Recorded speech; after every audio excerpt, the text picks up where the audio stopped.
Hey guys, welcome to 10 toppers. आज हम करने वाले हैं एसिड्स, बेसिस एंड सॉल्ट्स का एक और लेक्चर, जिसमें हम देखने वाले हैं भाई एसिड्स की और बेसिस की स्ट्रेंथ क्या होती है, कौन सा स्ट्रॉन्ग ज़्यादा एसिड होता है, कौन सा वीक होता है। इस पे कुछ क्वेश्चंस बनते हैं, पीएच क्या होती है, यूनिवर्सल इंडिकेटर्स क्या होते हैं, सारी की सारी चीज़ें आज समझेंगे।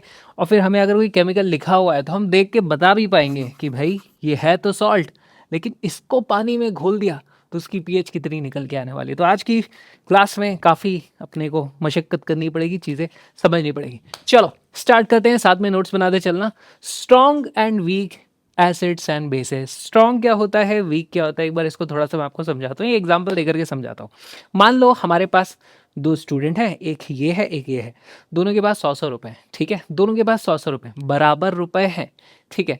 एक जाता है वो तुरंत पूरे खर्च कर देता है, वो बेसिकली सारे पैसे, मान लो मार्केट में गया 100 के 100 खर्च कर दिए उसने, 100 के 100 डाल दिए उसने, ठीक है। दूसरा गया, उसने पहले 2 रुपए खर्च किए, फिर 2 रुपए खत्म हो गए, फिर उसके बाद 2 रुपए और निकाले, फिर 2 रुपए और निकाले, वो धीरे धीरे करके चीजें निकाल रहा था। तो हम बोल सकते हैं कि जैसे ही ये स्टूडेंट गया, इसके बाद जितने पैसे थे उसने सारे फेंक दिए, लो सारे खर्च कर दिए खटाक से। तो वो स्ट्रॉन्ग स्पेंड कर रहा है पैसे, ऐसे बोल सकते हैं हम। ये वाला रुक रुक के कर रहा है, पहले 2 निकालेगा, 2 रुपए खर्च हो जाएंगे, फिर अगले 2 निकालेगा, वो खर्च हो जाएंगे, फिर और 2 निकालेगा, वो खर्च हो जाएंगे। तो बस यही चीज़ एसिड्स और बेसिस में भी होती है दोस्तों।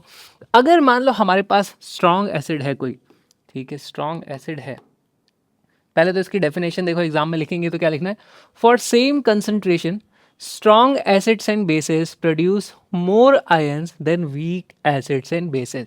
तो मान लीजिए हमारे पास 100 मॉलिक्यूल्स हैं, ठीक है, मॉलिक्यूल्स, सिर्फ 100 की बात कर रहा हूं मैं। अगर हमारे पास स्ट्रॉन्ग एसिड है, स्ट्रॉन्ग एसिड, तो ये हो जाएगा 100% डिसोसिएट, ठीक है। इसको क्या बोलते हैं अपन, यहाँ पे लिखा भी हुआ है, strong acids and bases completely dissociate in aqueous solution. 100% dissociate हो जाएगा ये, ठीक। तो इसका मतलब हमें 100H+ आयंस मिल जाएंगे, 100 के 100H+ आयंस मिल जाएंगे। लेकिन वहीं पर अगर हमारे पास 100 मॉलिक्यूल्स हैं, 100 मॉलिक्यूल्स ऑफ वीक एसिड है, वीक एसिड, तो भाई डाला उसको भी उतने ही पानी में है, लेकिन वो कंप्लीटली डिसोसिएट नहीं होगा। जैसे मान लो कि वो हमारे पास 30% ही डिसोसिएट हो रहा है, ठीक है। हो सकता है 25% हो जाए, हो सकता है 15% हो जाए, मुझे क्या पता, हो रहा होगा कुछ भी। तो यहाँ पर हमें 30H+ आयंस ही मिलेंगे और 70 नहीं मिले, ठीक है। 70 आयंस नहीं मिले, सिर्फ 30 मिले। तो है इसके पास, देखो भैया कैपेसिटी इसकी भी है 100 देने की, लेकिन इसने दिए कितने, 30, इसलिए ये कहलाएगा भैया एक हमारे पास एक वीक एसिड है। सेम चीज बेसिस में भी होती है, बेसिस H+ की जगह OH- आयंस देते हैं जब उसको एक्वा सॉल्यूशन में डाला जाता है। तो इस तरीके से हम समझ सकते हैं भाई हमारे पास strong acid and bases completely dissociate in aqua solution, 100% dissociation हो जाता है। जितना एसिड डालोगे उतने एग्जैक्ट H+ आयंस मिल जाएंगे। अगर वीक एसिड डाला है तो कोई गारंटी नहीं है कि सारे के सारे H+ मिले, मतलब नहीं ही मिलते उतने, ठीक है।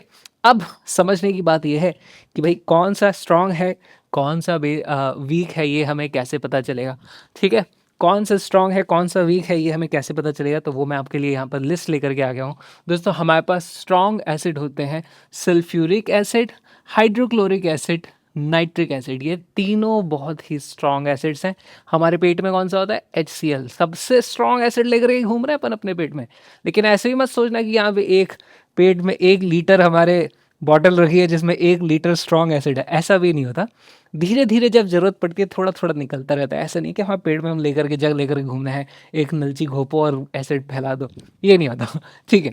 वीक एसिड कौन कौन से होते हैं, यूजुअली जो भी ऑर्गेनिक एसिड्स हैं, जैसे नींबू के अंदर जो मिलता है, विनेगर के अंदर जो मिलता है हमको, ये सब हमारे वीक एसिड्स होते हैं। तो एसिटिक एसिड हो गया, सिट्रिक एसिड, लैक्टिक एसिड, और ये जो कार्बोनिक एसिड है जो अपन सॉफ्ट ड्रिंक्स में पीते हैं उसमें भी कुछ एसिड होता है, वो भी अपना वीक एसिड होता है। ये give less concentration of H+ ion, ये मोर कंसंट्रेशन ऑफ H+ आयन दे देता है, ठीक।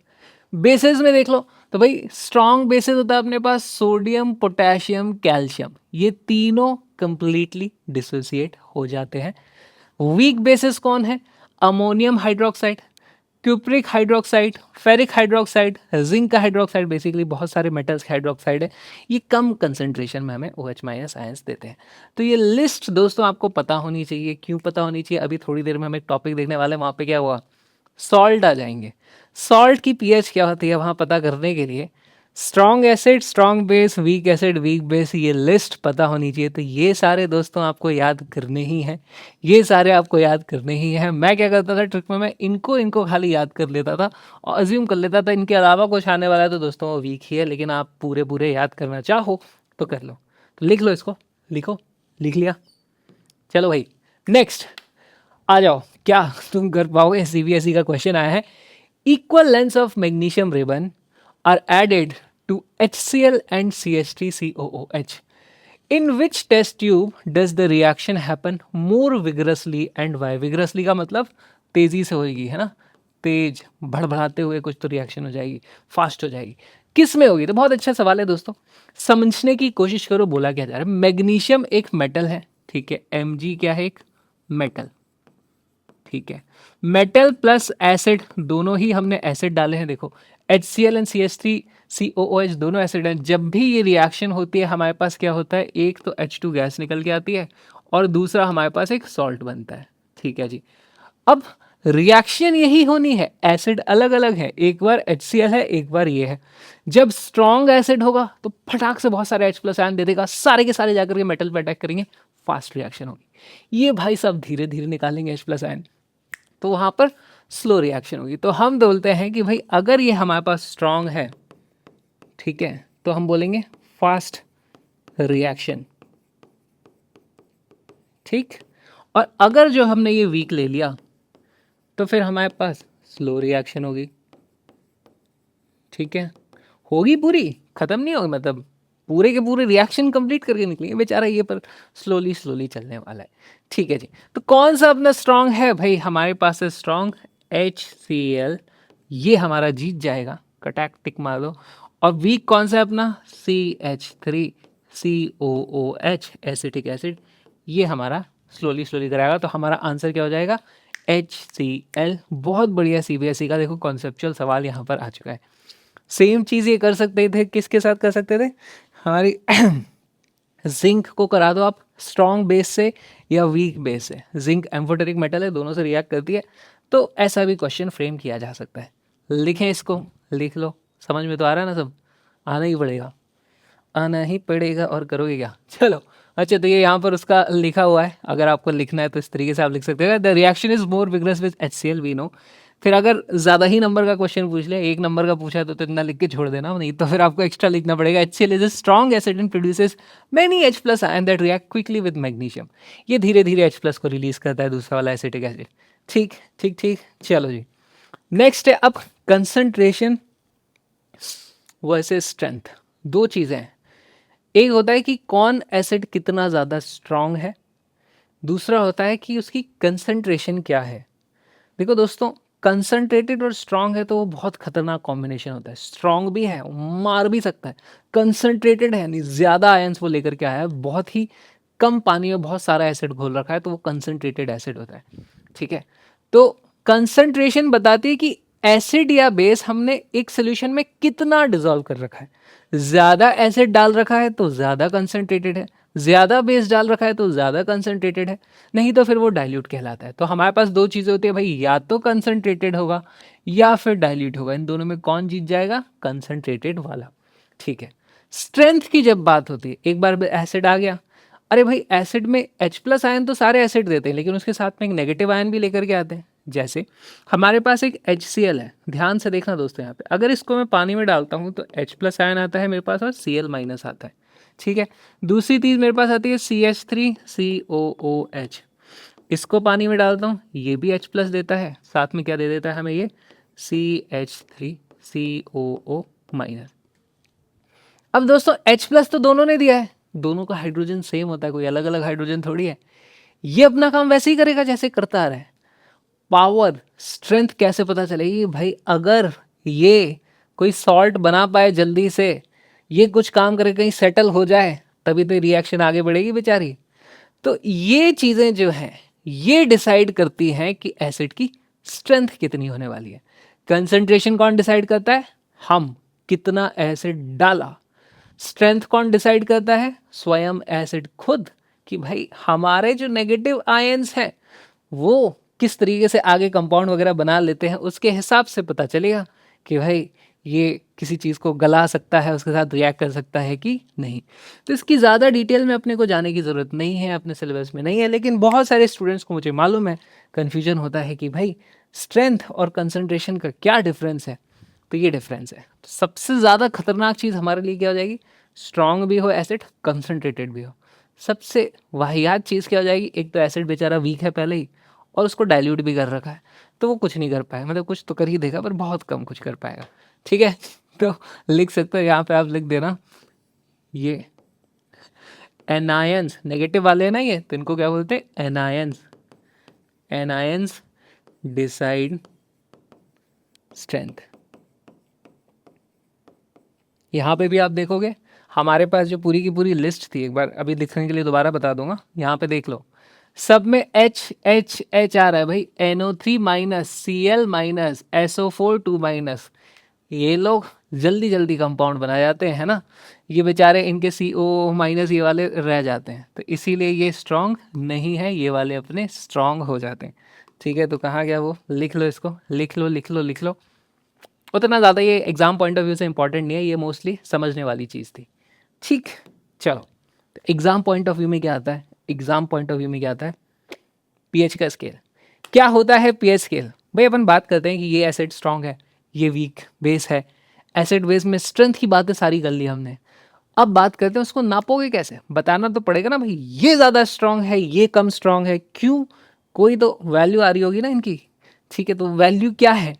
The pH scale. दोस्तों अपने को नापना है कि एसिड में कौन स्ट्रांग होता है, कौन वीक होता है। चलो नापना शुरू करते हैं। इसके लिए मेरे को एक बात बताओ, एसिड काम क्या करता है? उसे पानी में डाला तो एसिड दे देता है हमें H प्लस आयन, उसी से पता चलता है कितना एसिडिक है, कितने H प्लस आयन आ रहे हैं। ओके, अगर मुझे एसिड की स्ट्रेंथ नापनी है तो क्या मैं ये कंसंट्रेशन नाप लूँ कि भाई एक सोल्यूशन में कितने H प्लस आयन आ रहे थे? ठीक है।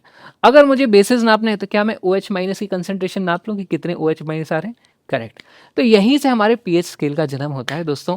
पीएच स्केल में पी का मतलब होता है पोटेंस, पोटेंस मतलब पावर इन जर्मन, जर्मन भाषा में पी का मतलब पोटेंस का मतलब होता है पावर। कितनी ज़्यादा पावर आ रही है H प्लस आयन की, इससे मुझे पता चल जाएगा कितना ज़्यादा स्ट्रांग हमारा एसिड है। ठीक, पहले एक बार डेफिनेशन देख लेते हैं, फिर इसके बाद मैं आपको पूरा का पूरा समझा दूंगा, घबराने की कोई ज़रूरत नहीं, बड़ा मजा आएगा। पीएच बहुत सिंपल चीज़ है।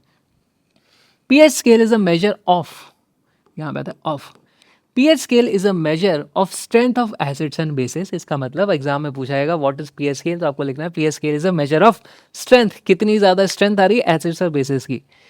कैसे पता करते हैं? It measures H plus aqueous ions की कंसंट्रेशन इन अ सोल्यूशन। ठीक है, बहुत सिंपल है।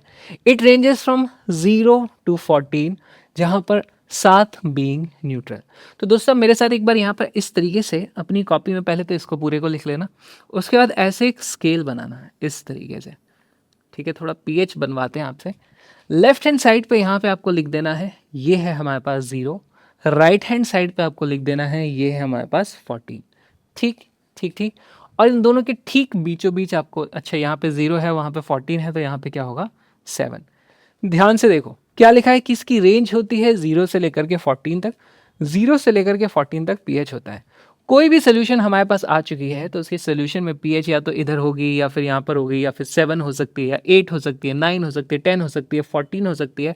ये हमारे पास रेंज आ गई, समझने की कोशिश करो। यहाँ पर 1 होगा, यहाँ पर इधर 6 होगा, यहाँ पर कहीं पे 2 3 4 भी हो सकता है, यहाँ पे 8 होगा, यहाँ पर हमारे पास 13 होगा, इस तरीके से 9 होगा। पूरा का पूरा स्केल हमारे पास इस तरीके से बना हुआ है। ये होता है अपना पीएच स्केल। ठीक है, यहाँ पर क्या लिखा हुआ है? 0 होता है स्ट्रांगली एसिडिक, है ना, तो दिस इज स्ट्रांगली एसिडिक।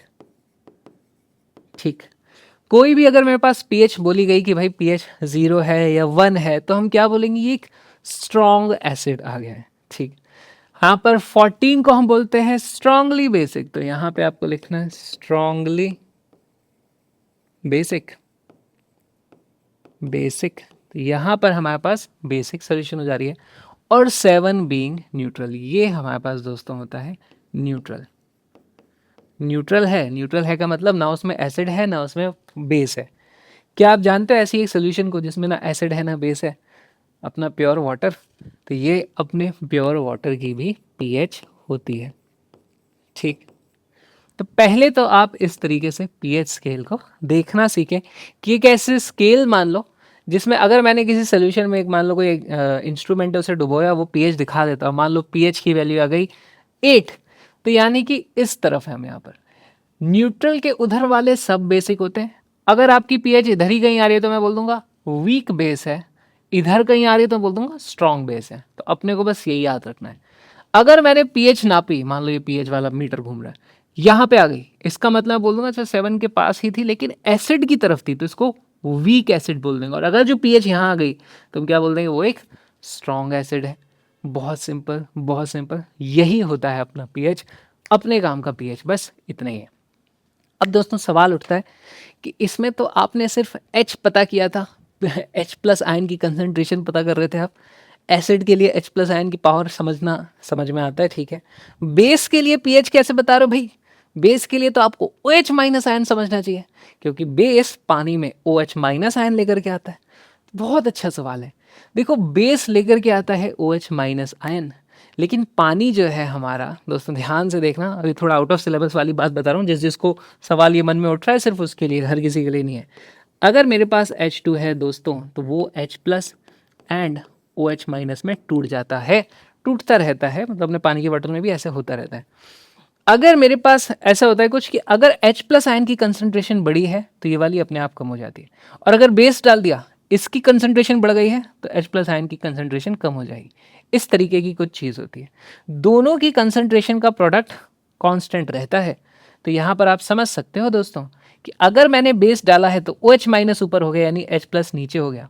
तो इसीलिए मैं सिर्फ पीएच से ही बता सकता हूँ कि हमारे पास एसिड है, बेस, मुझे POH तक जाने की ज़रूरत नहीं है। POH is not needed, POH is not needed, इसको आप लिख लेना, ठीक है।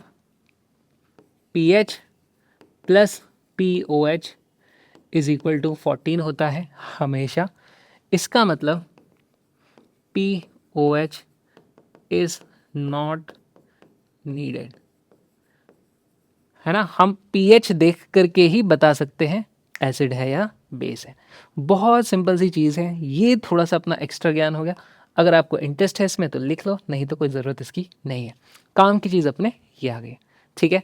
लिख लो अब इसको, लिखो लिखो लिखो। अब इसकी चीज़ें थोड़ा विजुअली समझते हैं। हमारे पास ये पीएच स्केल है, ठीक है। ऐसा एक आपने डायग्राम देखा होगा एनसीईआरटी में। In water H plus ions and OH minus ion concentration are linked. इसका मतलब मैंने बताया था, अगर आपको अगर बेस डाल दिया OH माइनस की कंसंट्रेशन बढ़ गई तो H प्लस की अपने आप कम हो जाएगी। अगर एसिड डाल दिया, H प्लस आयन की कंसंट्रेशन बढ़ गई तो OH माइनस की अपने आप कम हो जाएगी। यहाँ पर देखो न्यूट्रल वाटर में हमारे पास ये कैसा बना दिया इन्होंने, थोड़ा सही नहीं बनाया क्या? न्यूट्रल वाटर में हमारे पास H plus and OH minus दोनों बराबर होते हैं, H plus and OH minus दोनों बराबर होते हैं। एसिड डालते ही H प्लस आयन की कंसंट्रेशन बढ़ जाती है तो OH माइनस की देखो कम हो गई। जैसे यहाँ पे आप देखोगे तो H प्लस आयन्स अपने इतने सारे हैं, OH माइनस थोड़े से ही बचे रह गए, ठीक है, बड़ा छोटा हो गया। यहाँ पे देख लोगे तो OH माइनस काफ़ी ज़्यादा है, H प्लस आयन थोड़े से ही रह गए, ठीक है। तो इस तरीके से अपना काम होता है। ओके, हमारे काम की क्या चीज़ है? हमारे काम की चीज़ है कि भाई हमें समझना है कि अगर न्यूट्रल है तो 7, अगर एसिडिक है तो 7 से छोटी पीएच हो जाएगी, 7 और 14 के बीच में है तो वो बेसिक हो जाएगी। ये चीज़ हमें समझनी है। बहुत सारे क्वेश्चन इस पर आते हैं। लिखो लिखो लिखो, लिख लो लिख लो लिख लो, ठीक है, लिख लो। मैं तुमको बताया कि पीएच होती क्या है। हाँ, कई बार ऐसा क्वेश्चन अपने अब सिलेबस में तो नहीं है लेकिन पूछ ही लेते हैं, पीएच को डिफाइन कैसे किया जाता है। तो भाई पीएच को बोला जाता है minus log base 10 concentration of H plus ion, ठीक है। नहीं पूछा जाएगा तुमसे, कोई ओलंपियाड देना चाहता है तो उसको ये पता होना चाहिए। सिमिलरली POH कितना होता है? POH भी होता है दोस्तों OH माइनस आयन की कंसंट्रेशन, वो भी ऐसे ही लिखते हैं। देखो माइनस की जगह माइनस लिखेंगे, लॉग की जगह लॉग लिखेंगे। अब लॉग क्या होता है थोड़ा समझने की बात है, बाद में बताऊंगा। फिर उसके बाद H प्लस आयन की कंसंट्रेशन, ऐसे डब्बा लगा के जो लिखते हैं ये कंसंट्रेशन लिखने का तरीका होता है। अब POH है ना, तो यहाँ पे OH माइनस की बात की जा रही होगी, तो इसलिए ऐसे लिख सकते हो आप, ठीक है। पानी के लिए हमें एक चीज़ मालूम है, पानी के लिए हमें एक चीज़ मालूम है, फॉर वाटर, ठीक है, हम क्या लिखेंगे, PH प्लस POH, ये हमेशा 14 के बराबर होता है, ये हमेशा 14 के बराबर होता है। और मैं यहाँ पे लिख देता हूँ out of syllabus, out of, ठीक। पर क्यूरियस माइंड्स आते हैं यहाँ पे साथ में, तो उनको बताना भी ज़रूरी है। चलिए जी, अपने काम के क्वेश्चन कैसे होते हैं वो लिखें, अपने काम के लिखें, अपने काम के लिखें, अपने काम के लिखें, आ जाओ, ठीक है। Phenolphthalein turns pink in a solution, okay, indicator भी आ गया, पीएच भी आने वाली है। What does this tell you about the pH of the solution? दोस्तों सीबीएसई का क्वेश्चन है, बहुत बढ़िया सवाल है। आओ, पहली बात तो फिनोल्फथालीन कितनों को याद है, लोग भूल गए होंगे। Labour try cigar popcorn with mayor, popcorn PPC, PPC, यहाँ पे पी होता था इंडिकेटर, फिनोल्फथालीन, ठीक है। फिर ये होता था हमारा कलर इन बेस, पीपीसी होता है भाई, कलर इन बेस होता था पिंक, और कलर इन एसिड होता था हमारे पास, सी से कौन सा कलर होता है, कलरलेस, ठीक है। तो ये देख करके मुझे पता चल रहा है कि भाई जिस सोल्यूशन की बात की गई है वहां पर पिंक हो गया है, यानी कि ये एक बेस है। तो इससे पहली चीज तो मुझे पता चलती है कि इट्स अ बेसिक सोल्यूशन, ठीक है, ठीक है। कैसे पता चली मेरे को, वो पिंक हो गया, यानी कि इट्स अ बेसिक सोल्यूशन। अब बेसिक सोल्यूशन है, मेरे पास पीएच स्केल कैसा होता है, यहाँ से लेकर के यहाँ तक होता है, बीच में कहीं 7 होता है, इधर 0 होता है, इधर 14 होता है। ये होता है मेरे पास एसिड, ये होता है मेरे पास न्यूट्रल, ये होता है मेरे पास बेस। अब दोस्तों यहाँ पर दोस्तों बेस है, 14 भी हो सकती है पीएच, 13 भी हो सकती है, 12 भी हो सकती है, 10 भी हो सकती है, 9 भी हो सकती है, 8 भी हो सकती है, 7 नहीं हो सकती। तो यहाँ पर दोस्तों मैं बोलूँगा कि भाई ये पूरे रेंज में, ये कंप्लीट रेंज ऑफ पीएच हो सकती है। तो मैं लिख दूंगा pH is equal to 8 to 14, आप इस तरीके से लिख देना। कुछ भी हो सकती है, कुछ भी हो सकती है। स्ट्रॉन्ग बेस होगा तो हमारे पास 14 आ जाएगी, माइल्ड या वीक बेस होगा तो 8, 9, 10 कुछ भी वहाँ पर हो सकती है, ठीक है। दिस इज द हमारे पास करेक्ट आंसर। लिखो लिखो लिखो, बढ़िया सवाल था, कॉन्सेप्ट दो लग गए, पीपीसी भी याद होना चाहिए था, पीएच स्केल भी याद होना था। अच्छा सवाल है, बढ़िया सवाल। अब ये अच्छा सवाल है, क्या आप करके बता सकते हो, क्या आप करके बता सकते हो, a solution has a pH of 7, name one compound to increase its pH, one compound to decrease its pH. देखो दोस्तों फिर से बनाते हैं यहाँ पे आपके लिए पीएच स्केल, इस तरीके से बार बार प्रैक्टिस कर लोगे तो अच्छे से याद आ जाएगा, ठीक है। इधर हमारे पास होता है बेस, ठीक है, इधर होते हैं हमारे पास एसिड्स, ये होता है हमारे पास न्यूट्रल, ऑल राइट। चलो जी, पहला केस है हमारे पास ऑप्शन नंबर ए, जिसमें हमें क्या करना है, इंक्रीज इट्स पीएच, है ना, इंक्रीज, इंक्रीज करनी है हमें पीएच, इसका मतलब हमें करना होगा ऐड, अरे ऐड बेस, ठीक है, क्योंकि इंक्रीज करनी है, इस तरफ हमारे पास बेस होते हैं, बेस डालते ही पीएच इंक्रीज हो जाएगी। तो कोई सा भी बेस आप ऐड कर सकते हो, उन्होंने बोला है नेम वन कंपाउंड, तो ऐड बेस, तो मैं कौन सा, मेरे को तो भाई सबसे स्ट्रॉन्ग याद है भाई, मैं तो स्ट्रॉन्ग बेस डालता हूँ NaOH। चाहो तो आप डाल सकते हो KOH डाल दो, हैं, चाहो तो NH4OH डाल दो, वीक बेस डाल दो, कुछ भी डाल सकते हो, मर्जी आपकी। चलो जी, option number B, decrease pH, decrease, decrease करनी है हमें पीएच, इसका मतलब हमें क्या करना पड़ेगा, पीएच को कम करना है। बेसिकली यहाँ से 7 से छोटी हो जानी थी, 6 भी हो सकती है, 5, 4, 3, 2, 1, 0 तक कुछ भी हो सकती है, हमें ऐड एसिड करना है यहाँ पे। चलिए जी, इसमें एसिड डालेंगे, कौन सा एसिड, किसी का भी नाम लिख दो यार, HCl डाल दो या फिर H2SO4 डाल दो, ठीक है, या फिर एक माइल्ड वाला लिखो CH3 या फिर HCOOH, ये डाल दो, कुछ भी डाल सकते हो, ठीक है। This is how you will solve question. अच्छा सवाल आ गया, अच्छा क्या, which solution has the lowest H plus ion concentration, बहुत अच्छा सवाल है, बहुत अच्छा सवाल है दोस्तों। यहाँ पर कुछ पीएच वैल्यूज दी हुई है, हमें बताना है किस में H प्लस आयन की कंसनट्रेशन सबसे कम होगी। जरा एक काम करो, वीडियो को पॉज करो, क्वेश्चन को सॉल्व करो।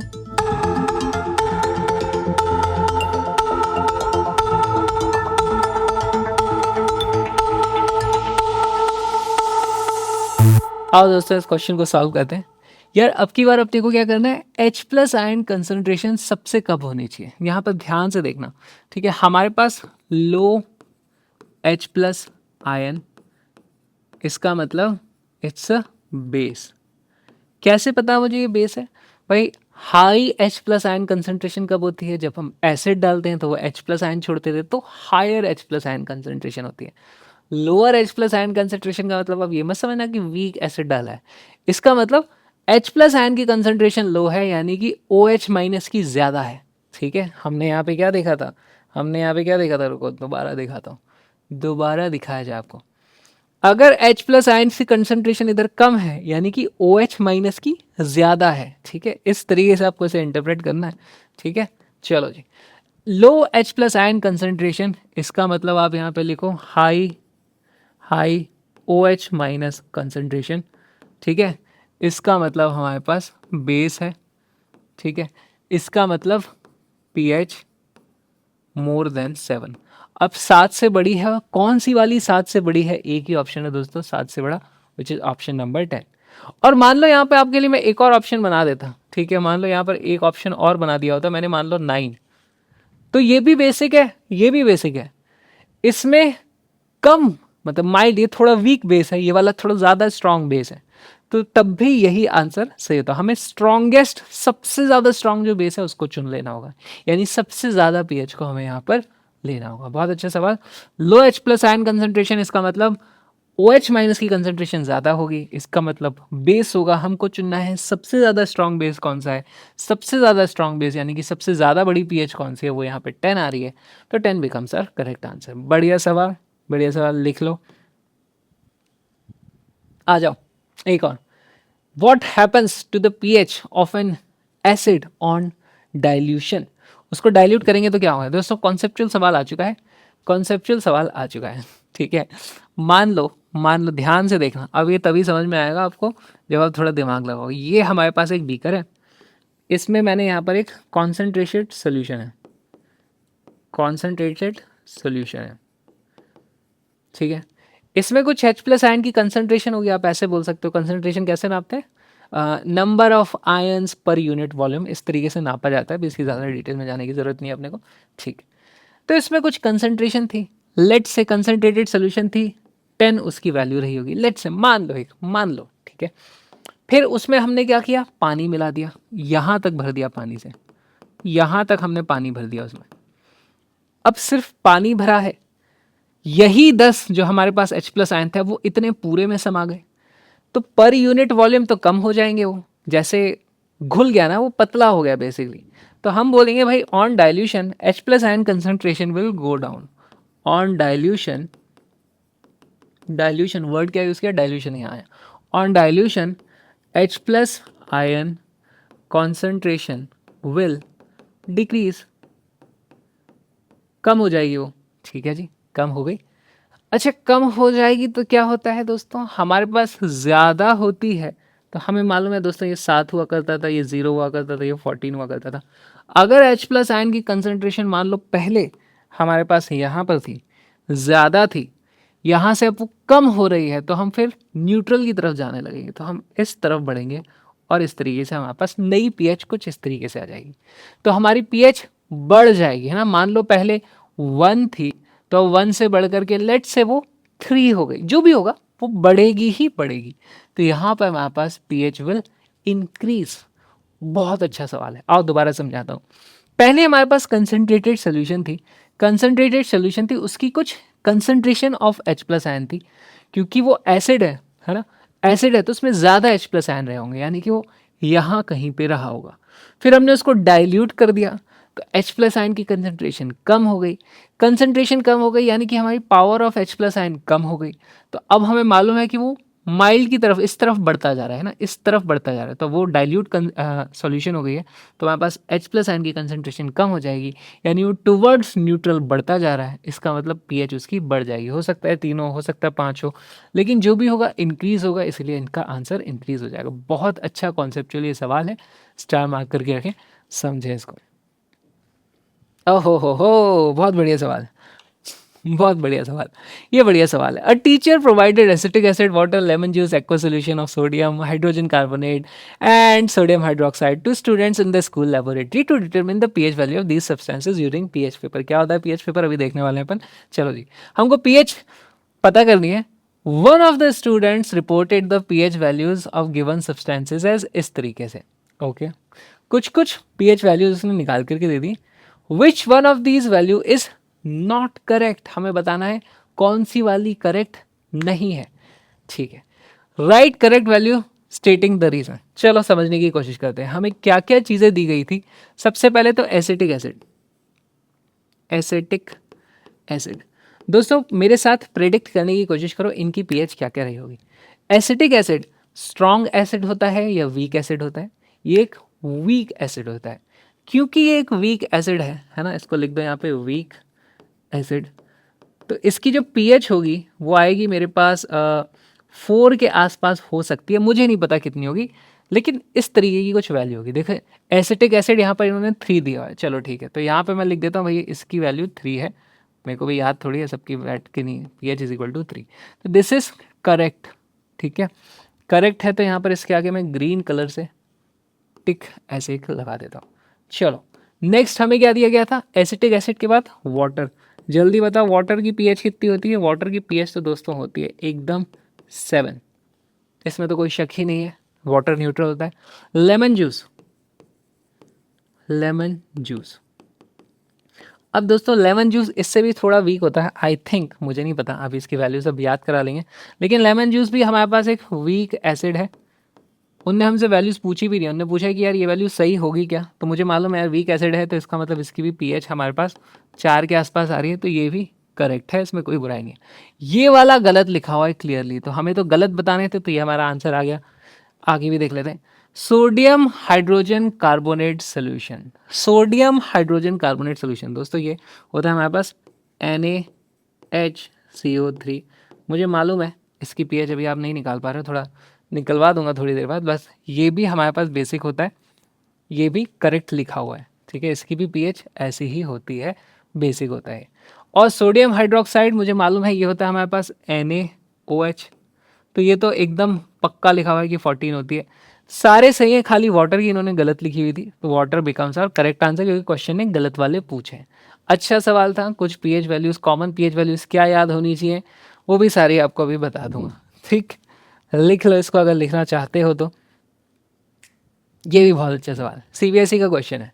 सीबीएसई का क्वेश्चन है, consider the pH value of the following acidic samples, the decreasing order of there H+ ion concentration is. हमें कुछ पीएच वैल्यूज दी गई हैं, हमें बताना है कि H+ आयन कंसंट्रेशन का डिक्रीजिंग ऑर्डर क्या है। बढ़िया सवाल है, वीडियो को पॉज करें, क्वेश्चन को सॉल्व करें।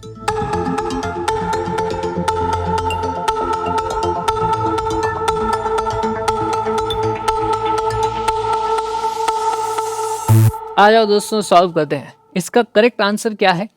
कितने लोगों का सी आ गया? क्योंकि सी करेक्ट आंसर है। आ जाओ हमें कुछ पीएच वैल्यू दी हुई है, हमें बताना है कि decreasing order of H+ ion concentration. अच्छा एक बात बताओ, इनमें सबसे ज़्यादा स्ट्रॉन्ग एसिड क्या है? सबसे ज़्यादा स्ट्रॉन्ग तो ये है हमारे पास, तो मेरे पास सबसे स्ट्रॉन्ग तो 2 आ गया, 2 में सबसे ज़्यादा H+ आयन की कंसंट्रेशन होगी। उसके बाद आता है लेमन जूस आ रहा है, तो ये 2 के बाद कौन सा आ रहा है अपने पास? 1। ठीक है, ये भी हमने देख लिया। 2.2 के बाद आती है अपने पास 3 डाइल्यूट एसिटिक एसिड, तो यहाँ पर आ रहा है हमारे पास 4 नंबर। और फिर उसके बाद विनेगर आ जा रहा है, तो यहाँ पर हमारे पास 3 आ जाएगा, क्योंकि विनेगर यहाँ पर लिखा हुआ है। 2143 सी बिकम्स आवर करेक्ट आंसर। बहुत ही सिंपल था, हमें देखना था पीएच क्या है। इसका एक उल्टा भी ऑप्शन दे रखा होगा उन्होंने, 3412। कुछ लोग शायद गलती से ये वाला मार्क कर देंगे, ध्यान रखना, this is the correct answer. ठीक, देखो अब आ गए होंगे यूनिवर्सल इंडिकेटर पे। देखो ये होता है दोस्तों यूनिवर्सल इंडिकेटर, ये रहा। ठीक है, कुछ ऐसा सा होता है, पता नहीं, इसमें बहुत सारे लिटमस और दुनिया भर के जो अपने इंडिकेटर्स होते हैं ना, सबके कुछ कुछ पिगमेंट्स वगैरह डाल करके एक अलग तरीके की स्ट्रिप बनाई जाती है। और उस स्ट्रिप पे अब इसके ऊपर जैसे ही मैं कोई सोल्यूशन डालूंगा तो इसका कलर चेंज होएगा। जो कलर आएगा उसके हिसाब से मुझे पता चल जाता है पीएच कैसे। जैसे मान लो मैंने इस पर एक बूंद डाली पानी की, तो वो हरा रहेगा। अगर मैंने इस पर एक स्ट्रॉन्ग एसिड डाला, एकदम स्ट्रॉन्ग एसिड यानी कि रेड, एकदम स्ट्रांग बेस यानी कि ब्लू। अगर ऑरेंज जैसा कुछ आया तो यानी कि वो इनके बीच का कुछ आ रहा है, तो फिर मैं समझ जाऊंगा वो वीक एसिड है। और ये यहाँ पे ब्लू और यहाँ पे कुछ इनके बीच का कुछ कलर आया, ठीक है, तो मैं समझ जाऊंगा कि वो एक वीक बेस है। तो उसमें इस तरीके से आता है। यूनिवर्सल इंडिकेटर्स क्वेश्चन में पूछा जाएगा, व्हाट आर यूनिवर्सल इंडिकेटर्स, आपको क्या लिखना है? Universal indicators are a mixture of several indicators, they show different colours at different concentration of hydrogen ions, या फिर they show different colours at different pH of a solution. तो ये आप लिख लो, ये आप बना लो। बना लिया? चलो आ जाओ। बहुत अच्छा सवाल है, सीबीएसई का सवाल है, यूनिवर्सल इंडिकेटर का सवाल है। A solution x gives orange colour when a drop of it falls on pH paper. यार एक पीएच पेपर है, ठीक है, उसके ऊपर एक्स सोल्यूशन को हम लेकर के आ गए, ठीक है, गिव्स ऑरेंज कलर, ठीक है, यहाँ पर हमारे पास क्या गया है? ऑरेंज। दोस्तों एक बार फिर से मैं यहाँ पे बना देता हूँ। हमारे पास जो यूनिवर्सल इंडिकेटर होता था इस तरीके से होता था, पीएच 7 है, 0 है, 14 है, यहाँ पे होता है रेड, यहाँ पे होता है ग्रीन, यहाँ पे होता है हमारे पास ब्लू, यहाँ पे होता है हमारे पास कहीं ऑरेंज, और यहाँ पे क्या होता है? कुछ लाइट ब्लू टाइप का कुछ आता होगा, देखते हैं। चलो, ब्लूइश कलर, ठीक है। What is the nature of both the solution, है ना, हमें बताना है। एक्स में ऑरेंज है, ये पहली बात तो नेचर, इसका जो नेचर हो गया दोस्तों, ये तो है हमारे पास एसिडिक। एसिडिक है तो इसकी पीएच क्या हो जाएगी? अब देखो पीएच में आप यहाँ की कोई रेंज लिख सकते हो, determine the pH of the solution, आपको कुछ भी आंसर बता सकते हो, 3 बोल दो, 4 बोल दो, 5 बोल दो, कुछ भी बोल सकते हो, आपका आंसर करेक्ट ही होगा। लेकिन 3 से 5 के बीच में ऐसे कुछ आप लिख देना, 3 to 5 ऐसे कुछ लिख सकते हो। अगर मुझसे पूछा जाए वाई के बारे में, तो वाई में अपने पास ब्लूइश आया है, ठीक है, इसका मतलब बेसिक, ठीक, बेसिक आया है। नेचर हमारे पास आ गया। पीएच की वैल्यू यहाँ से आप देखोगे तो क्या बोल दूँ मैं? 10 बोल दूँ, मैं लिख देता हूँ पीएच इज इक्वल टू 9 से लेकर के 11 के बीच में कुछ होगी, इस तरीके से भी लिख सकते हैं। This is the correct answer. कोई फिक्स आंसर नहीं होता, कुछ भी आप वैल्यू लिख सकते हो, आप 10 भी लिख सकते थे या 4 भी लिख सकते थे, ठीक ठीक। ये देखो दोस्तों, ये अपना यूनिवर्सल इंडिकेटर है।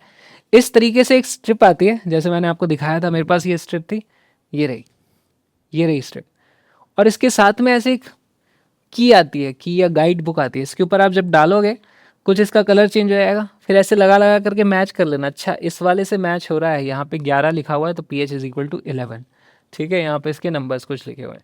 इस तरीके से अपने पास यूनिवर्सल इंडिकेटर काम करते हैं।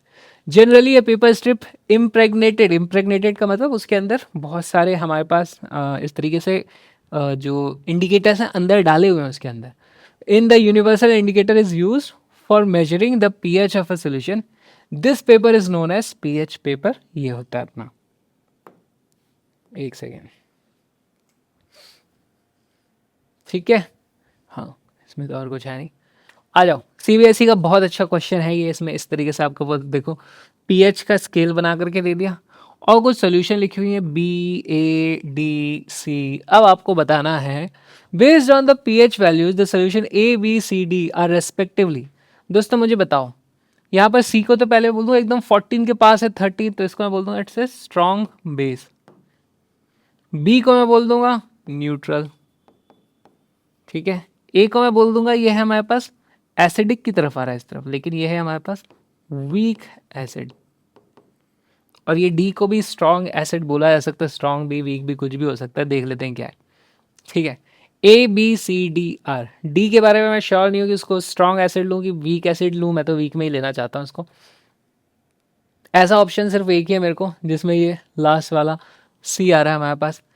ए is weak acid, B is neutral, C is strong base, D is strong acid. उसने पीएच इज इक्वल टू 3 को स्ट्रॉन्ग एसिड मान लिया है, ठीक। तो this is our correct answer. ऐसे ऐसे सवाल आ रहे हैं, ऐसे ऐसे सवाल आ रहे हैं।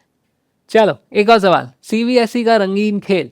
Universal indicators was added to 3 test tube with solution x, y and z।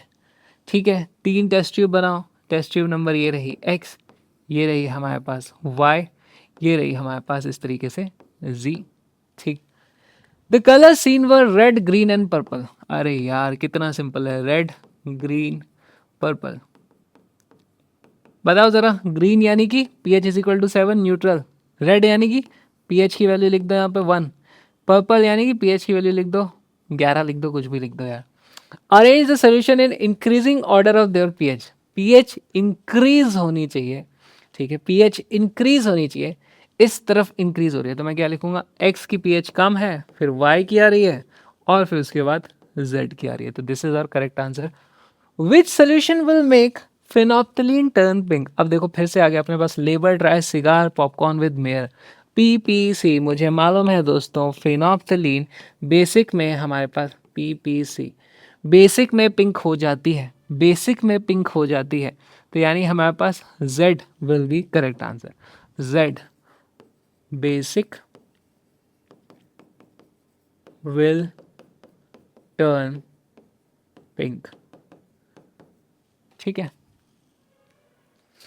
ठीक, बहुत सिंपल, बहुत सिंपल, इसमें सोल्यूशन तो भर दो, ये क्या है, सोल्यूशन भर दो, भर दो, भर दो जी, सोल्यूशन भर दी, चलो, टुक टुक टुक टुक टुक। अच्छा इसका सोल्यूशन लिखा हुआ है ये, ठीक है, एक्स वाई जेड लिखा हुआ था, बहुत सिंपल है, अपना भी तो सेम ही आंसर आया था, एक्स वाई जेड, ठीक है, चलिए चलिए चलिए, एकदम खतरनाक कॉन्सेप्ट की एप्लीकेशन आ गई दोस्तों। Farida checks the pH of bottle of milk at सुबह 10 बजे, सुबह 10 बजे, सुबह 10 बजे, वाह, 10 AM, हमारे पास मिल्क की जो पीएच आ रही है वो आ रही है 6.0, ठीक है, फिर वो दूध को छोड़ करके चली गई टेबल पे, टेबल पे छोड़ के गई, ये बहुत इंपॉर्टेंट चीज़ है, फ्रिज में भी छोड़ के जा सकती थी, फ्रिज में दिक्कत नहीं होती, टेबल पे बाहर छोड़ गई, बाहर क्या होता है आप लोगों को पता होगा दोस्तों, कभी दूध को बाहर छोड़ देते हैं, दही जैसा जम जाता है, खट्टा हो जाता है, वो क्यों हो जाता है, फट जाता है, लैक्टोबैसिलस नाम का हमारा बैक्टीरिया उसमें जा करके दही बना देता है उसको, क्यों हो जाता है ऐसा, तो उसमें लैक्टिक एसिड आ जाता है दोस्तों, आपको पता होगा लैक्टिक एसिड, मैंने बताया था आपको स्टार्टिंग में कि हमारे पास लैक्टोबैसिलस दही में लैक्टिक एसिड होता है, तो वहाँ पर एसिड बढ़ गया है, वो खट्टा हो जाएगा शाम को, शाम को कितनी हो जाएगी, 4:00 PM, ठीक है, मिल्क खट्टा है ना, खट्टा हो चुका है हमारे पास, इसका मतलब एसिड आ गया है, एसिडिक और हो गया है, इसका मतलब पहले भी थोड़ा वो एसिडिक साइड में ही था, न्यूट्रल नहीं था, अब और ज़्यादा हो गया, इसका मतलब पीएच विल डिक्रीज, ठीक है, अब वो 3 हो सकती है, 4 हो सकती है, कुछ भी हो सकती है।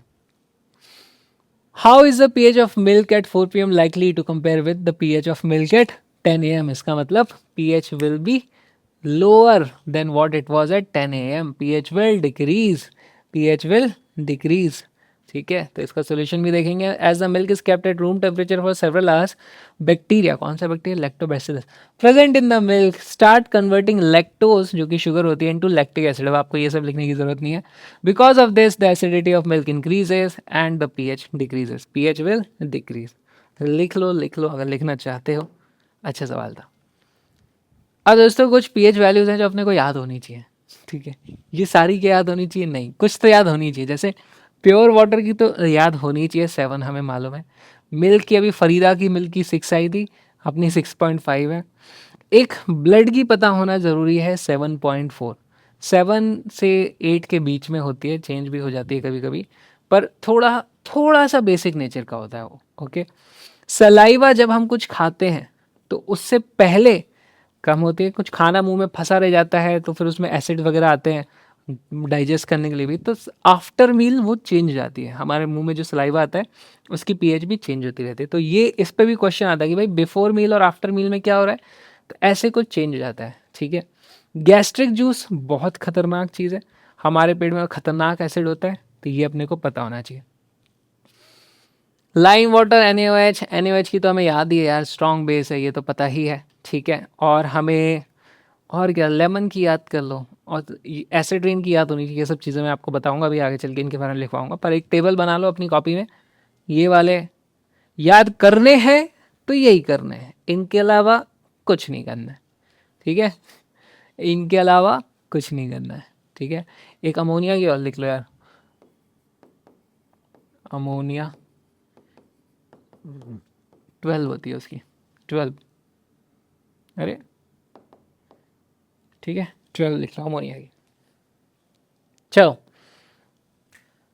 अरेंज द फॉलोइंग सब्सटेंसेज, अब ये वाला तुम लोग खुद से कर लेना, ठीक है, मैं बता देता हूँ। चलो, हमारे पास in the increasing order of their pH, सबसे स्ट्रॉन्ग बेस तो हमारे पास NaOH है, तो NaOH सबसे लास्ट में आएगा। तो या तो ये वाला हो सकता है या फिर ये वाला हो सकता है, इन दो में से कोई सा हो सकता है। हमें मालूम है कि ब्लड नहीं होता, सबसे ज़्यादा एसिडिक लेमन जूस होता है, तो यार D is your correct answer. ठीक है, सिंपल सिंपल, वेरी सिंपल। ओहो, the pH, the body of human being works with the pH, हमें पता है ब्लड की पीएच कितनी होती है, 7.4 थी।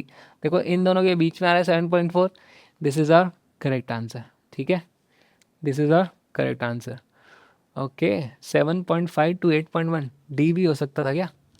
डी भी हो सकता था, नहीं है, चेक कर लेते हैं। हमारी पीएच देखो 7.4, अच्छा टीयर्स की है वो, ब्लड की किधर है, वेयर इज ब्लड, 7.4, हाँ जी। तो रो चाहे खून पसीना कुछ भी बहा लो, सबकी 7.4 ही आ रही है। ठीक, चलिए अब आते हैं भाई इंपॉर्टेंस ऑफ पीएच इन और एवरीडे लाइफ। एक बहुत ही इंटरेस्टिंग सा टॉपिक है दोस्तों, पीएच कहाँ कहाँ यूज़ हो रही है। कुछ चीज़ें अब ये कहानी की तरह यहाँ पे मैं जो भी लिख के लाया हूँ, ये आपको अगर एग्जाम में इसके ऊपर कोई भी सवाल आता है तो आपको ये सारी चीज़ें लिखनी है। एसिड रेन क्या होती है?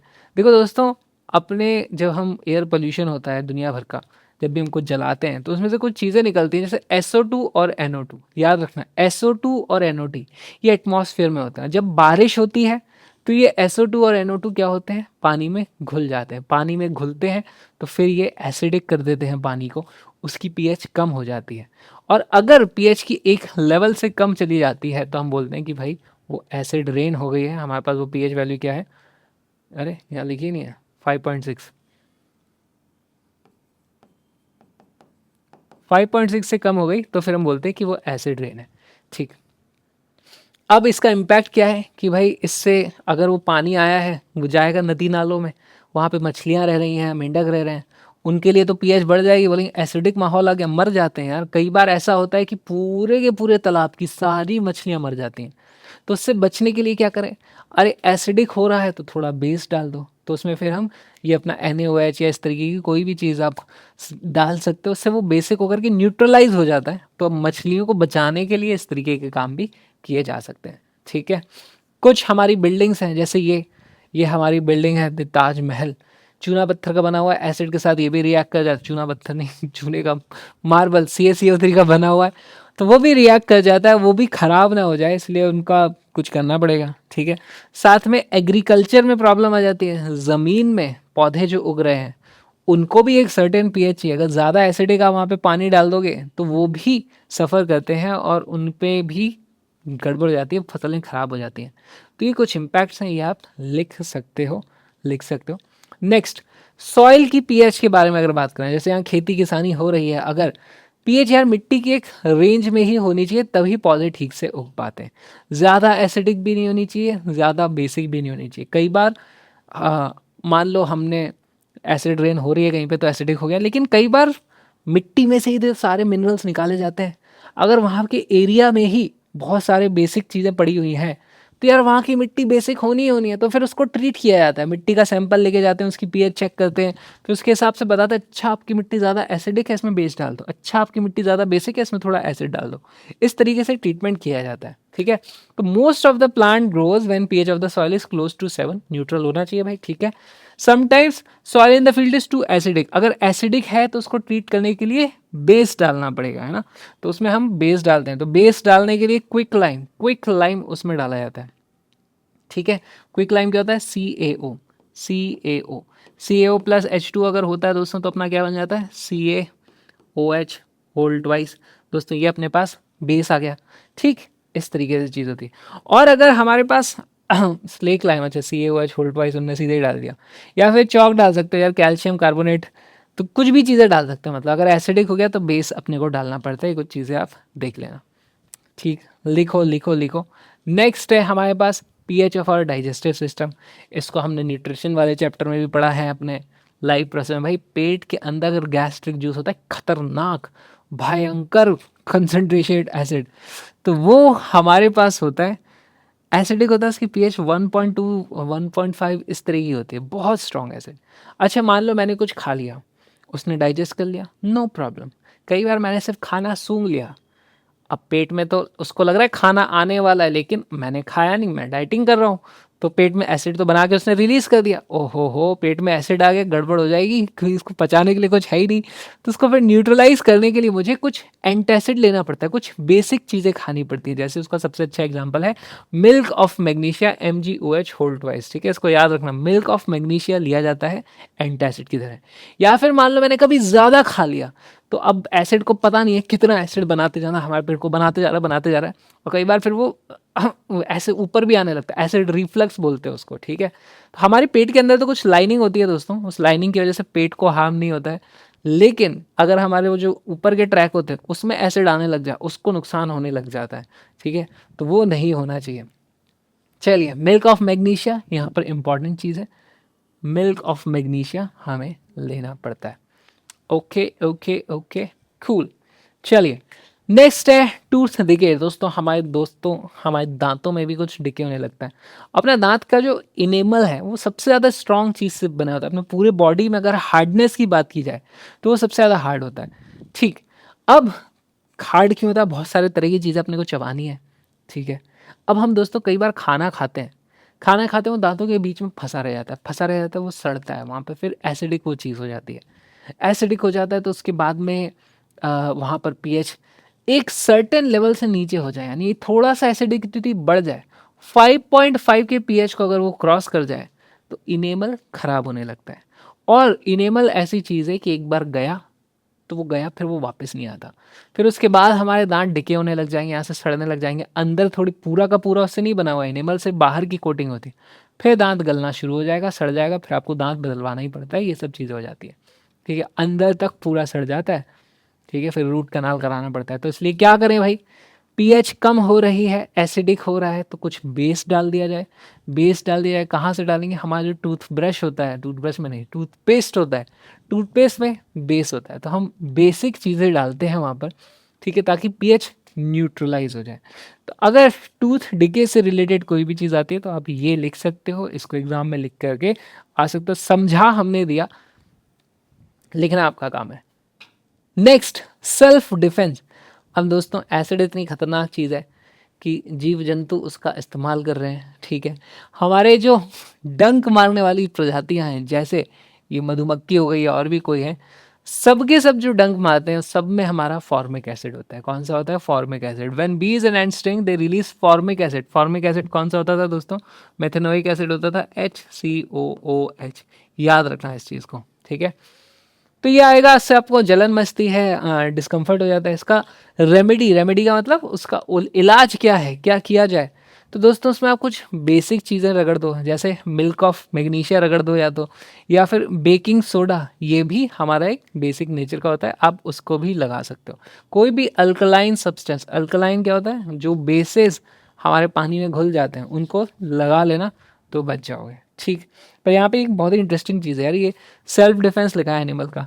तुमको पता है, ये मधुमक्खी जब तुम्हें डंक मारती है तो उसका वो डंक अपने उसमें ही घुसा ही रह जाता है, फिर वो उड़ नहीं पाती। वो उड़ती है तो वो इस तरीके से डंक वंक टूट जाता है, उसका सिस्टम मर जाती है, फिर वो उसकी इंटेस्टाइन निकल के बाहर आ जाती है। तो पता नहीं कैसा सेल्फ डिफेंस है जिसमें खुद ही मर जा रहे हैं, पर ये है तो सही। ठीक है, दूसरा, जानवर के देख लिया हमने डंक, अब ये देखो पौधों का भी डंक होता है। पौधों का डंक नहीं होता, उसमें नेटल प्लांट्स में उसमें हेयर होते हैं इस तरीके से पतले पतले, ये देख पा रहे हो? ये छोटे छोटे इस तरीके से हेयर, कुछ पत्ते होते हैं जिनके आप टच भी हो जाओ फिर खुजली सी होने लग जाती है। तो क्यों होती है? कि भाई उनमें भी यहाँ पर एसिड होता है, तो वो आ जाता है, हमारे को प्रॉब्लम क्रिएट करता है। अच्छा, इसके बारे में एक बहुत अच्छी चीज़ है, जहाँ पर भी नेटल प्लांट होगा ना, आपको उसके आसपास कहीं पे डॉग प्लांट भी देखने को मिलेगा। डॉग प्लांट थोड़ा बेसिक होता है, तो अगर ये चुभ गया, एसिडिक हो गया, तो डॉग प्लांट की पत्ती को रगड़ दो तो न्यूट्रलाइज हो जाएगा, बच जाओगे। तो ये बोला जाता है कि भाई नेचर ने ही दर्द दिया है, नेचर ने ही दवा दी है, ऐसी कुछ कुछ बातें की जाती हैं। तो याद रखना इसको किस तरीके से करते हैं। Dog plant very important. ठीक है, और ये नेटल प्लांट हमारे पास एसिडिक था। ठीक, इसमें भी कौन सा एसिड होता है? Again same formic acid, HCOOH। इसमें कौन सा बेस होता है? नहीं पता हमें। ठीक है, ये देखो आसपास ही मिलेंगे, कभी जाओ अभी खेतों में घूमने तो देखना। आ जाओ, सारी हमारी पीएच इन एवरीडे लाइफ खत्म हो चुकी है। Tooth enable is made of calcium crystalline calcium phosphate, ठीक है। This chemical starts corroding in the mouth when pH is 5.5 से नीचे की पीएच यानी कि 5.5 वो थ्रेशोल्ड है जिसके बाद डैमेज होना शुरू होता है। उससे और ज़्यादा एसिडिक कर दिया और कम कर दी तो होगा ही होगा, ठीक। तो ये देखो यहाँ पे लिखा हुआ है 5.5। Okay, cool cool cool. किस मिट्टी पे यूज होता है quick lime? Under what soil condition do you think a farmer would treat his field soil with quick lime? दोस्तों क्विक लाइम हमने क्या देखा था, बेसिक होता है, दिस इज बेसिक, ठीक है, ये बेसिक है, ठीक है, ये सारे के सारे बेसिक है। इसका मतलब सॉइल वॉज एसिडिक। तो अगर सॉइल एसिडिक है तो हम बेस डाल करके उसको रिजॉल्व कर रहे हैं, ठीक है ठीक है ठीक है ठीक है, कूल। नेक्स्ट, अब acids and basis around us, हमको ये देखना है हमारे आसपास कौन कौन से एसिड्स बेस है। यार ये चीज़ें कुछ देख लो, ये हमारे पास एसिड्स की लिस्ट है। विनेगर में एसिटिक एसिड होता है, ये मैं पहले ही बता चुका, CH3COOH होता है ये। टमाटो में ऑक्जेलिक एसिड होता है, फॉर्मूला याद रखने की ज़रूरत नहीं है, याद कैसे करोगे, टमाटर, ऑक्स को टमाटर खिला दिया। लेमन और ऑरेंज भाई भाई हैं, नींबू संतरे दोनों खट्टे होते हैं, संतरा कभी कभी मीठा भी हो जाता है, दोनों में सिट्रिक एसिड होता है। लेमन फ्लेवर वाले जितने भी होते हैं डिओड्रेंट्स, उसमें सिट्रिक भी ऐसे कुछ कुछ सिट्रस सिट्रस लिखा रहता है, कभी डब्बे में पढ़ना, वो यहीं से आता है, लेमन यानी सिट्रिक, ऐसे याद रखना। जब भी कोई डंक मारेंगे तो हमेशा फॉर्मिक एसिड कौन से होता है अपना, ये होता है HCOOH, ठीक है। जब भी कोई डंक जानवर मारे या पौधा मारे, HCOH। टैमरिंड इज इमली, इमली में टार्टेरिक एसिड। सार मिल खट्टा, दही, दही होता है लैक्टोबैसिलस के कारण, लैक्टिक एसिड, ठीक है। टैमरिंड टार्टेरिक, टा याद रखना। तो याद रख लेना, लिख लो, अभी के लिए टेबल बना लो, अभी की जगह टेबल बना लो। चलिए एक और, कितने क्वेश्चन है आज, आज इतने क्वेश्चन क्यों लेके आ गया मैं, इतने क्वेश्चन क्यों लेके आ गया मैं। Which of the options in the given table are correct, ठीक है। ओके, ऑरेंज में ऑक्जेलिक एसिड ना, खट्टे मिल्क में lactic acid yes, and sting में मेथेनोइक एसिड। अच्छा दोस्तों, मेथेनोइक एसिड फॉर्मिक एसिड एक ही चीज़ है ना, तो ये हमारे पास फॉर्मिक एसिड भी बोलते हैं इसको, और इसको आप HCOOH भी लिख सकते हो, ठीक है, ये एक ही चीज़ है। तो यस, जैसे टैमरिंड में टार्टेरिक एसिड होता है ना, ये गड़बड़ हो गया। अच्छा एसिटिक एसिड बता दूं, एसिटिक एसिड को मेथेनोइक है, ये एथेनोइक होता है, एथेनोइक एसिड, ये मेथेनोइक एसिड का बड़ा भाई होता है, इसमें भी COOH लगा होता है, H की जगह CH3 आ जाता है, उसका तो बड़ा भाई है ये। चलिए चलिए लिख लो ये सब। तो 1 and 3 are the correct answer, 1 and 3 वाला ऑप्शन कौन था, अरे अच्छा 2 and 3, हाँ 2 and 3, C is the correct option, C is the correct option. चलिए, एसिड प्रेजेंट इन टोमेटो, टमाटर ऑक्स को टमाटर खिला दिया, ऑक्जेलिक एसिड। चलो आज की कक्षा में बस इतना ही है, अपन मिलेंगे कल, तब तक के लिए बाय बाय।